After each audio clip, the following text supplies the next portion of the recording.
What is up, guys? Welcome back to OverTakes. This is Misfit, and today we are going to be talking about some more team previews. We're doing part 3. Today we're going to be talking the London Spitfire, LA Gladiators, LA Valiant, and the NYXL. So I waited a little bit to do this episode. I was going to do it last week, but I wanted to see who the Valiant dropped because for a roster, because we've just been waiting for that. And so they finally dropped it today. It's Thursday. You're going to be seeing this on Friday morning, Friday afternoon, whenever you're watching it. Whenever you're watching it. But yeah, so they dropped their roster. So we got the preview ready. And we're going to go at it right now. We're going to do this one, and then we have 2 more, and then we're going to do a power ranking, and then we're going to be ready to go with the season, guys. You're ready to start talking the May Melee tournament, favorites, all that kind of stuff. You know, we're going to get into the hero pools and whatnot, and what have you is going to happen with that. Before I get into this preview episode, I'd like to thank everybody for joining me here on YouTube. Thank you very much. If you're new to the channel, hey guys, thanks for dropping in. Please hit a like, hit a subscribe if you like what you're hearing. I do Overwatch League content. We're going to be amping up the frequency here. We're going to be hitting you a couple times a week coming up. Getting ready for the season and then diving into the season. We'll be talking tournaments, teams, all the action that's going on and all that. But first, we'll preview teams and give you my thoughts on, my power rankings, I guess. It's odd to do power. I like doing them just so you kind of see where I'm at. It's fun, I guess, more than anything. It's a debate topic, really. All right, let's get into it. We're going to talk, first we're going to talk London Spitfire. So this year, the London Spitfire, they have revamped their whole roster. After the 2019 season, or 2018 season, I should say, won the championship. Second year, they didn't do that well. They were mediocre in the GOATS meta era year. And, they decided to part ways with that roster that had Prophet, Gesture, Bedosin, and that whole Bird Ring, that whole team that was, won them a championship in 2018. Last year they had a different roster that was just a fail. They attempted, a budget Korean roster more or less, and it was okay. So they decided in the COVID situation that they were going to go with the all European team, which is fantastic because they had the best European contenders team. So they pretty much brought up most of that roster to theirs, and I kind of like what they did. I'm not going to lie. Do I think it's the best roster possible? No, but I gave it a B-/C+, somewhere in that range. I think it was a good move. They're starting all over again. They brought in Noki as the general manager. She wanted a more European feel to the team, which I don't blame them. You kind of want that. I mean, London, Europe, yeah, sure. So let's go over who they brought up on the roster. Like I said, B-. I think it's a work in progress for sure. Definitely a work in progress. A work in progress. So here's who they brought in. They brought in Blase, got him from Houston. Ripa, Kelix, Hattie, Malf. I'm terrible with that. I don't pay attention when people say their names on contenders. Now, I don't see every other episode when I talk about contenders. Hybrid and Shax, saying who they brought in from the Valiant after he got dumped unceremoniously in their whatever they did, whatever you want to call that. So they do have Owl experience on this team. You got Blase, Shax, and Kelix, all have played at a high level in this league. Blase, at times, has played, and hasn't played on anything, great as far as a team goes. He played for Boston and Houston, after all. And I guess you can throw Ripa in there. He was on the Gladiators. So it sounds like they have inexperienced players coming into the league. Now, where I think it's going to be rough is that later on in the season.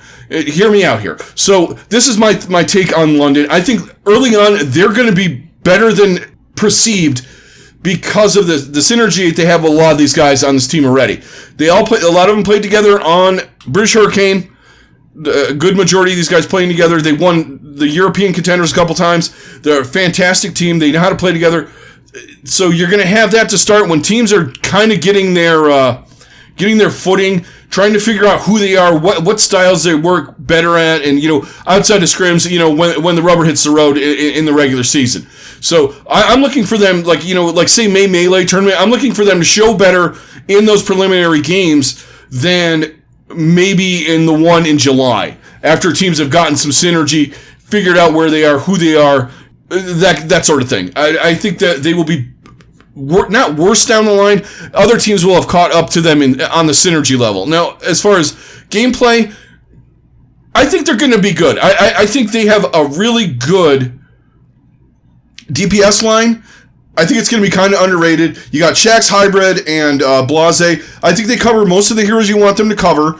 You got Shaxx. Tracer has been heavy in most of these metas that have been going on, unless there's some sort of weird hero pool thing, which is potentially could happen. You never know. I'm not a fan of the hero pool thing anymore. I kind of liked it at first, but it jerks with the game too much, in my opinion. And they also have Sparker coming in. I believe he is eligible before the season starts, so Sparker's going to be in there too. So you got him too. I think it's going to be the DPS is going to be the carry on this team. The tank line, I think, should be sufficient enough. But where I get into kind of meh is Rippa's decent, and Kelix is decent as well. Kelix isn't going to lose you games, but he's not going to win you games. Same goes with Rippa, in my opinion. I think that there are some sufficient enough base of a support line to get you going, when you're revamping a franchise. It's like bringing in a veteran quarterback in the NFL. You see some of these guys that jump around like Ryan Fitzpatrick, say. Kelix is like that. Well, Ryan Fitzpatrick, I can't say his name. Ryan Fitzpatrick is a bad example because he will lose you games. Someone like, all right, let's go with Alex Smith. We'll call him Alex Smith. He's good enough to win you, keep you in games, game manager, not going to do anything stupid, not going to turn the ball over. He's that guy.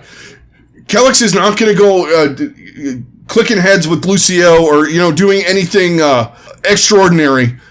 And his mercy play is, better than some, but not the greatest. It's not terrible. He's one of those guys. Rippa, I haven't seen him in a bit, but he's not bad. I don't think he's bad. Same feeling on him. I don't think he's like some of these other flex supports, though, that you really need in this league right now. Some of these guys that you have, your Alarms and Izzyaki, Jonak to an extent, I guess, Violet. I like those guys better that will take the game in their own hand, and you can leave them by themselves.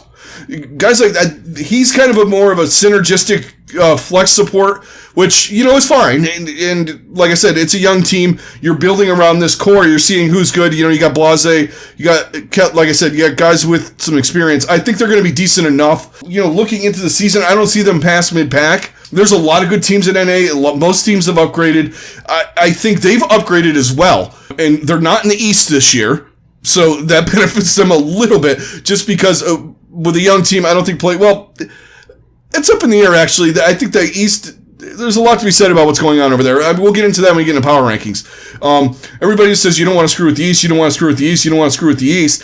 But, looking at the prospect, when you come in NA, and you have Dallas, Washington, San Francisco, Florida, the Gladiators, that's a lot of teams that are, above average. And I'm leaving out probably 2 or 3 more. You're going to be in some deep waters here that are not, you're not going to want a young team to be in. But you know what? Hey, this is where you're at. So, yeah, I think mid-pack would be great for them. Somewhere, maybe not, they might not make, the final, the playoff run and all that. I could see them maybe getting into a tournament here. Definitely, I'm looking for them to be a little better, like I said, early on than later on in the season. Just because the other teams with synergy and all that stuff, regular games, you work your way up into playing with each other and all that stuff on a regular basis. But these guys already had that synergy, like I said. So, yeah, that's my take on the London Spitfire. All right, let's move on to the next team, the Los Angeles Gladiators. So the Gladiators, they had a disappointing year last year, in my opinion.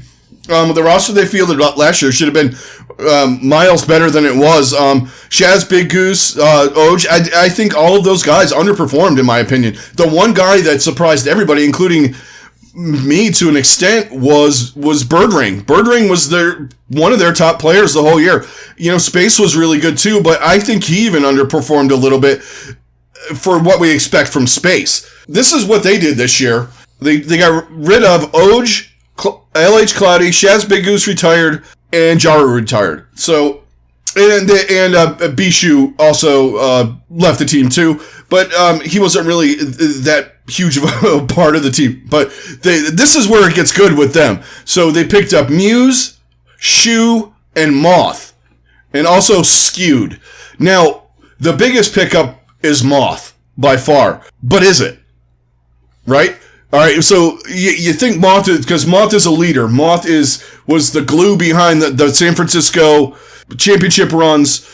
He was the guy that kept the even keel on the team. He was a fantastic shot caller, great main support. But the one guy I think that they picked up that I think is going to make almost a bigger impact, and some people might not believe me or think I'm just blowing smoke or whatever, is Shu.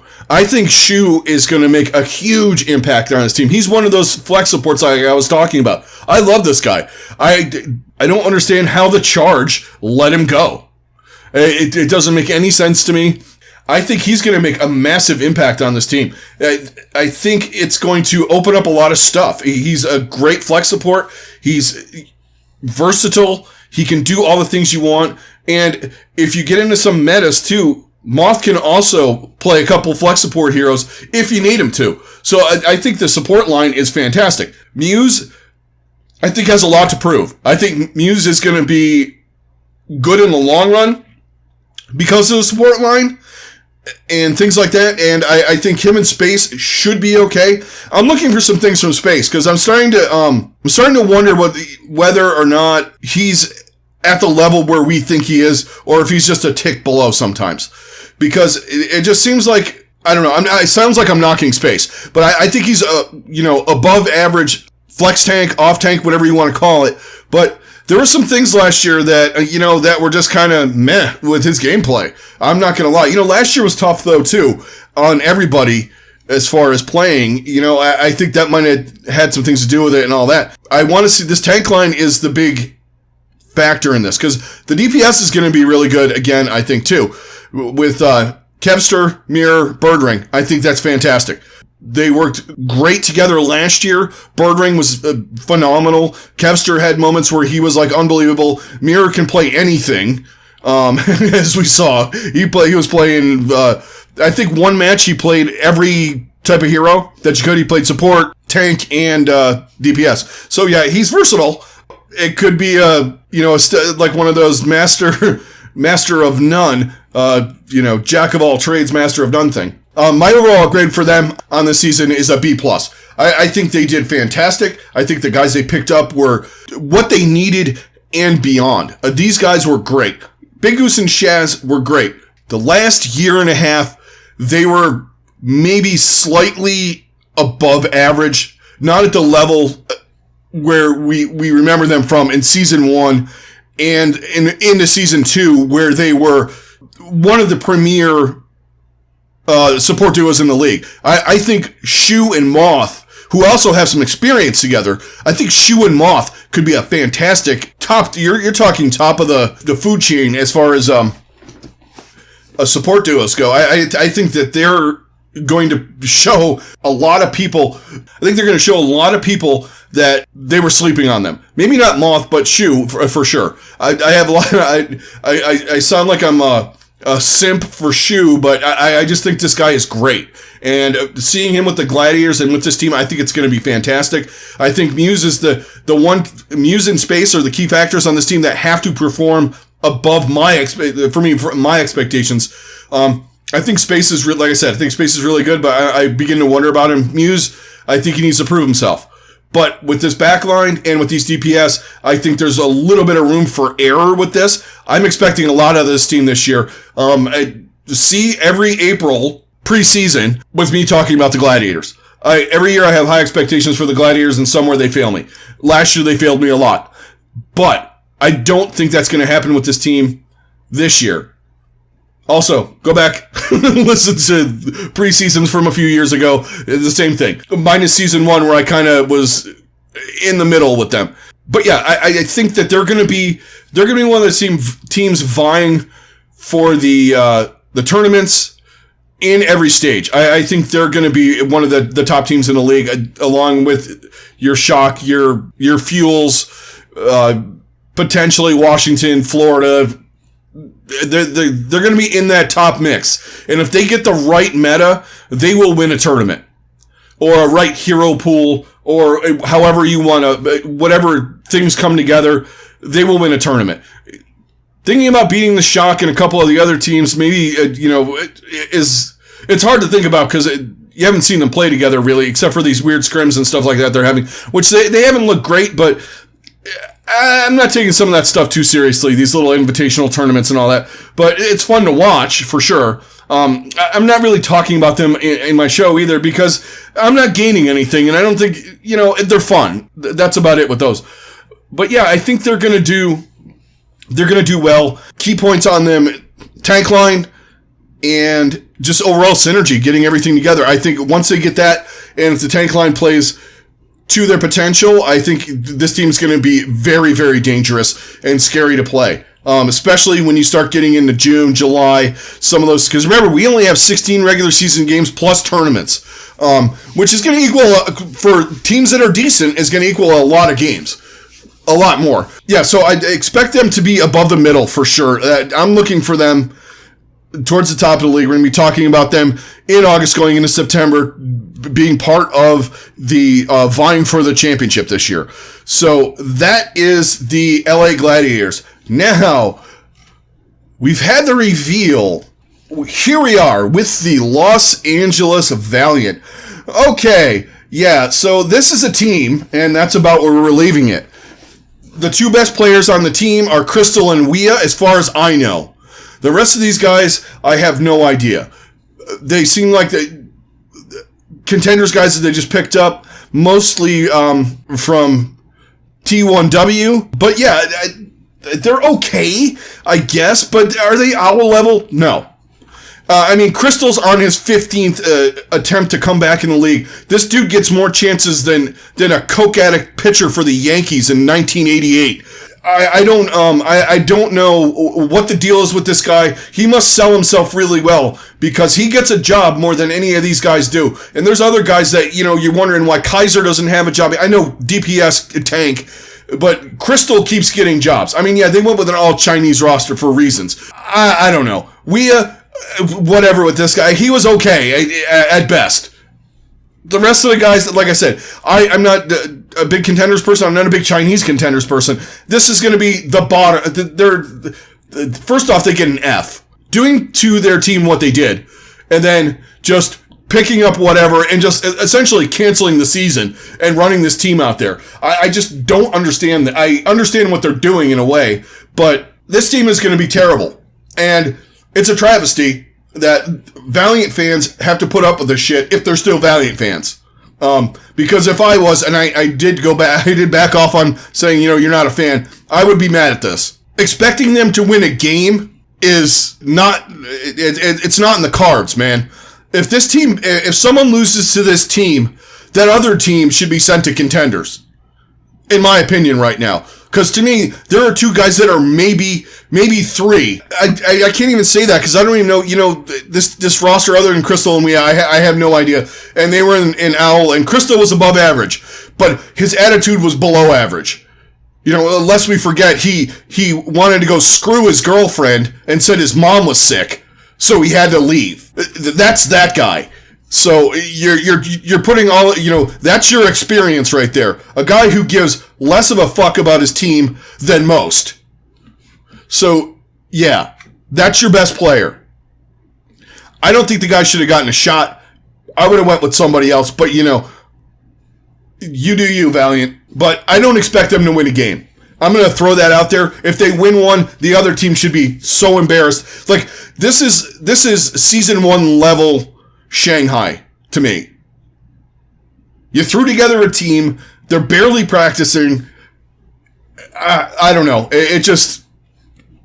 They're not going to beat Shanghai. They're not going to beat Guangzhou. They're not going to beat New York. They're not going to beat Chengdu. I can't even think that there's no team in that Philly. They're not going to beat any of those teams. They're just fodder for the whole East. So you can say what you want about last year's Boston. At least, occasionally they put up a fight. They beat Houston, but Houston was fodder as well. So, I mean, I don't know. I mean, at any given moment last year in the East, Chengdu could rise up and beat somebody out of nowhere. You know, you didn't know what you were going to get with them. This team, you're not going to get anything. So I don't know why I'm spending this much time on them. Okay, F, done. Valiant. Looking at 0-16, in my opinion. If they win 2 games, I'll be shocked. Yeah, and you can cut that, clip that, I don't care. And you know what? I don't want, and this is nothing against the guys on the team. They got pulled into the team, and yeah, I would take the job too. I don't know why they brought Crystal on, but that's beside the point. It just makes no sense to me, this roster and whatever. It's just, I don't want to sound like I'm hating on the guys, but that are on the team. It's just, it's unfortunate that one whole roster got cut. And then these guys get brought into an impossible situation. I'm hating on the organization more than on the guys. So don't misconstrue that. I don't think most of these guys are owl level, high level owl players. They're not going to win you any championships. They're not going to win you any games, in my opinion. Maybe they surprise me. I doubt it. But yeah, I don't think they're going to win a game. And let's move on. So next up, our final team for the third preview, we're going to be doing the NYXL. Now, the NYXL, we all know the NYXL from Season 1. They kind of kept the core. They moved a bunch of pieces around, but after last year, they decided to pull the cord on that team. Or cut the cord, I should say. Pull the cord. They did something with the cord. So they decided it was time for a reboot. And, you know, I discussed that, too, towards end of last year. I thought it was about time. They pretty much got rid of everybody except for Jonak and Bianca, and they brought in a whole new team. So they got rid of Animo, Libero, Sabiobi, Mandu, Mono, Who Are You, and then Bianca they resigned. And Hotba they got rid of as well, and Nene, and Haxel retired. So they got rid of all of those guys. Now, the guys they brought in Yakpung, Bianca, Friday, Feather, Ivy, Flora, and Guang Boom to be there along with Jonak, who is, they decided to keep Jonak and Bianca as their core, which I wanted to see Bianca last year a lot more. I was expecting some stuff out of him. They brought in guys with experience and some young guys too. I like bringing in Ivy. Yakpung didn't look good on Toronto. Since then has been playing really well in contenders. They got 2 guys plus Jonak and Bianca. They got guys with some experience. And they bring in Friday. There's my East Coast for you guys. Friday, Flora, and Guangboon. Now, Flora and Guangboon, they slap, man. Those guys are great. Guangboon is like a nut. Flick, aim, just crazy, man. I've watched some clips and stuff like that, and I watched a few things, and I know Flora's really good. Feather is good as well. Now, where we get into the weird is Friday. I don't know if Friday's any good, because some of the stuff I saw on him was kind of meh. I'm not going to lie. It's not bad, but it's not good. But, you know, I don't think they're going to be doing the babysit Jonak thing with the main support. I think they're moving in a different direction now.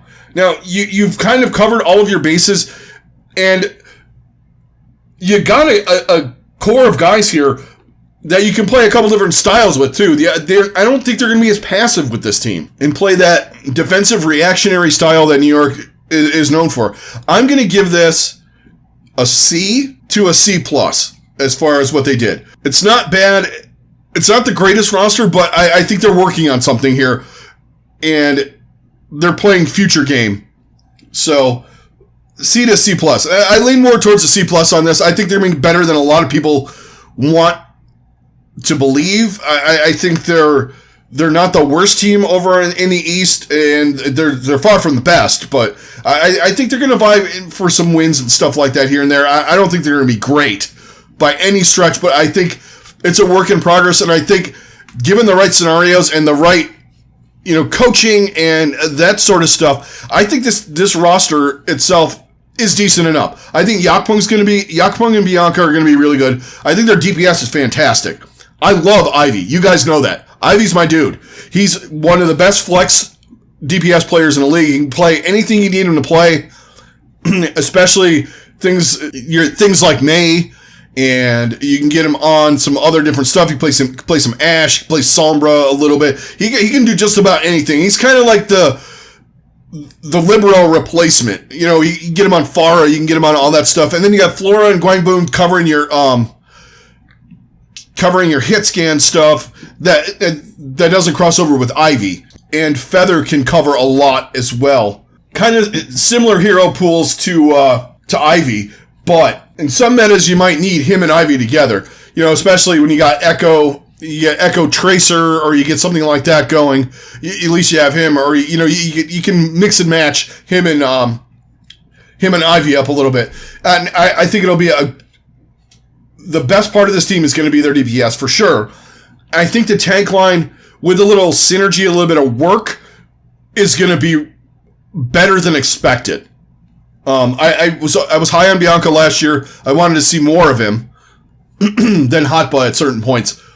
And I think Yapung made it known that the Toronto year was an anomaly, just not a GOATS tank. It's really what it amounted to for Yakpung. And that sometimes you get a bad rep from that stuff. You get a rep as, he's a terrible tank. Or the other way, this guy's a great tank, but it was in that meta, in that specific scenario, that he was really good or really bad. I want to see what they do. I think that it's going to be above average. Now, once again, my concerns are with the support line, mostly with Friday, but, guys are catching up to Jonak as far as who's better, that kind of stuff. His Ana is still really good. His Zen is great. His BAP is decent, but I think he needs to adjust his playstyle to get away from the days of, the protect the Jonak scenario where he gets the resources and all that. I think they need to feed the resources into their DPS line and their tank line more than having to do things like, make sure Jonak is boosted up. All the things that they've done for the last 3 years that work to an extent, but then once people pinpoint it and figure it out, they just destroy it. And that's where a lot of their problems lie. But I think Jonak is still viable, and he's way above average. But I think gone are the days where you're going, it's Jonak and everybody else. I think there's 4 guys that are better than him right now. But, yeah, my biggest concern is with that support line. I think it's going to be the telltale sign, or whether they improve as the season goes on, or they break down. And implode, or whatever you want to call it. I think that the support line is going to be the telltale there. They could have used a backup support or tank or something instead of 4 DPS, but hey, this is where they want to go. Maybe they use one of them as trade bait later on in the season. Who knows? I'm expecting them to be kind of mid-pack-ish. I mean, yeah, it's hard to say that in a division where there's not as many teams. There's 8 teams. So basically, I find them in the middle somewhere of that region. Maybe I don't think they're going to be vying for tournament wins or anything like that. But I think you're going to see them in a tournament or two, maybe make a little bit of noise. You get the right meta. You get a Widowmaker meta with Guangboon, or something else goes, the right way. You get something going where Jonak can play a lot of Zen or Ana, or, it can go a bunch of different ways. I think that they're going to be middle of the pack. I don't think they're going to be as bad as a lot of people are saying. I don't think they're going to be world beaters by any stretch. And I think they're trying to claim a new identity and not be your dad's NYXL, so to speak. Minus Jonak. They want a whole new identity, and they just want to turn the page from that. It was good. It wasn't as successful as they wanted. Let's move on to the next era of the NYXL and build from this roster that we have now, which I really think they can do. Like I said, mid-pack for NYXL, but that is going to do it for this one, guys. So that was my preview on the London Spitfire, 2 LA teams, and the NYXL. Next up, we are going to be talking about... We're going to be talking about the Paris Eternal, Philadelphia Fusion, the two-time champion San Francisco Shock, and then the Seoul Dynasty. So that'll be on the next episode, and then we'll have one more after that, and then we're going to dive in, like I said, power rankings, and then we're going to start previewing May Melee stuff. Because it is time. Right now, we are 1 month away. So we have a couple weeks to talk about this stuff. We're going to get, I'm going to get these previews out to you and hit the power rankings. And then I'll give you my predictions, all that in one episode. We're going to do power rankings and then talk my predictions for the season. And then we can rewind somewhere around August and go, wow, how wrong was he? Or how right was he? The normal stuff. So that's going to do it, guys. Thank you very much for joining me. Everybody out there on YouTube, thank you very much for all of your support. All of your support is greatly appreciated. If you're new, thanks a lot for stopping by. Don't forget to hit a like, subscribe, hit that alert bell if you like what you're hearing. This is Misfit. I'm out. Everybody stay safe. Have a good rest of your day, and I'll talk to you on the next one.